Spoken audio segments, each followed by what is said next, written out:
And he is very, very close to this organization. He runs our education and encourage you to go out there and The immigration community, this is really, when we saw this is that their eyes tear up, but they cannot say anywhere.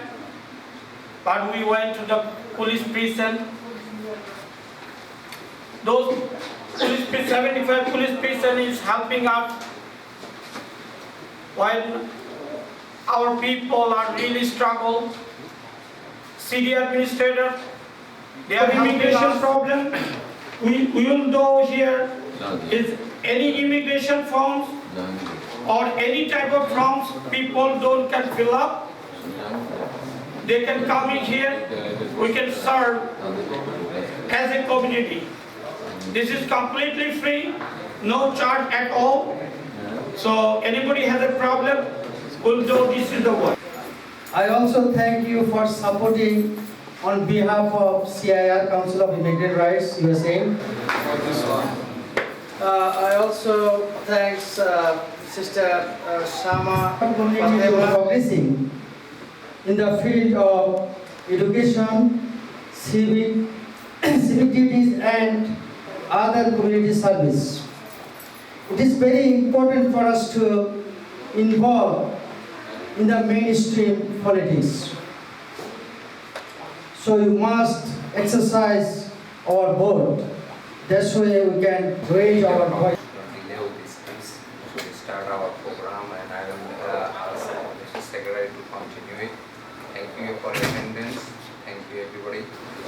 Future council member for 37 councilman district and our current assembly member, transforming communities. Is good. We have one or two brothers who didn't vote, but inshallah, anybody knows what day it is? That's going to take place on October 1st. There's two candidates running this day, October 1st. That's great. Maybe we are losing the current flow and we look forward to come. But the other permanent the leader is remaining. So, thank you, Brother Janji, for you for coming here and support us. Because without your support, nothing can go.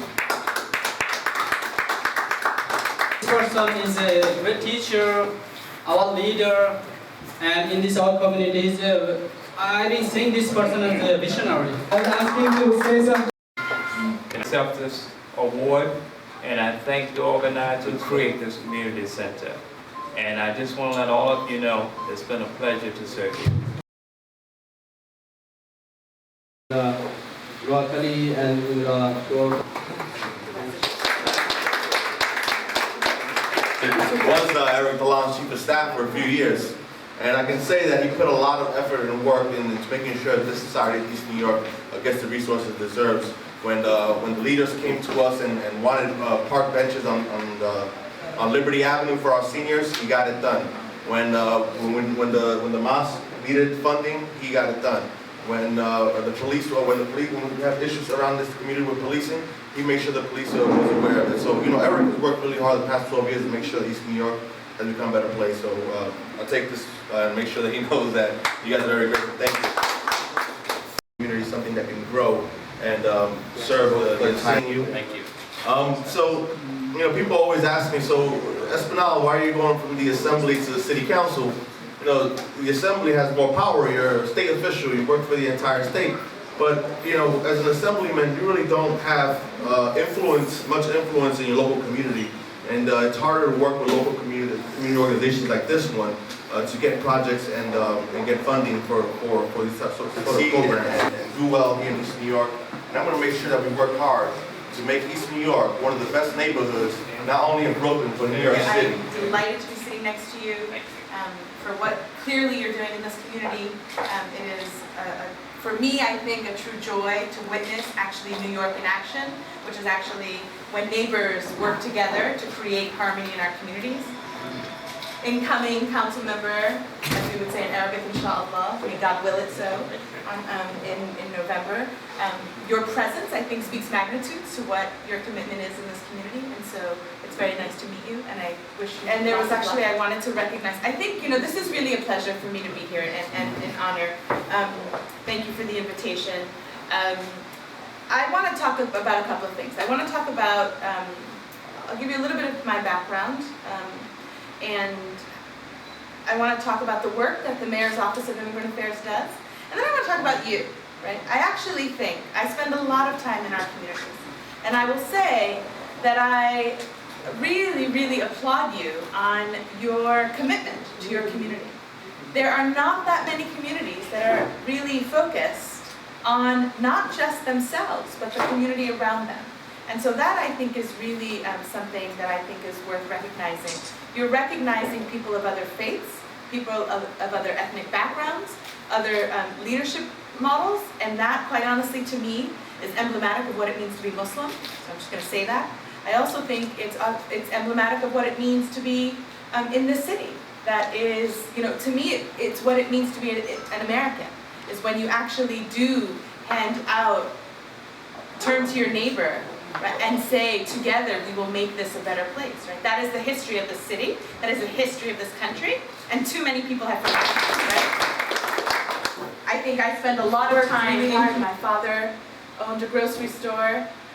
The number of times he would come home and say that he got held up. I think what our parents taught us best was our commitment to, one, working hard, our commitment to making sure that we stay true to ourselves, our commitment to making sure that we stay together as a family, and that we always respected not only ourselves but our community. And I'm incredibly honored to be in this role, to work on behalf of people that are just like my parents. People who've come to this country in search of tremendous opportunities, kids, young people just like me, who were born and raised here, who oftentimes served as the translators for our parents, are the people who interpret documents for our aunts and uncles and fill out all the paperwork. Sometimes are the ones taking care of our grandparents when they come from the country. Go back to our countries, never forgetting where we've come from, learning our languages. That's what makes this city amazing. You count their children, myself, maybe some of the young people in this room, 60% of New York City's population, Raphael, you were born here, so you, me, and probably some of them, 60% of New York City are either immigrants or the children of immigrants. It's the reality of who we are. It is really exciting to see someone like the incoming council member in a role of leadership, because that actually, it's taken too long for our communities to get to those places, to be very honest. Right? So maybe in 10 to 15 years, some of the young people in this room will go intern in the council member's office, and maybe one day you'll be ready to run for office in your community and really demonstrate voice and opportunity. Because the one thing that is too true for too many of us are that decisions are always being made about us, but they're not being made with us. They're being made without us. So you have a choice. You have a choice to do nothing about it, or you have a choice to be a part of it. And I would say that you're very lucky to have your elected responsibilities. It's really important. And for me, it starts very basic. If I have a child, I have 3 sons.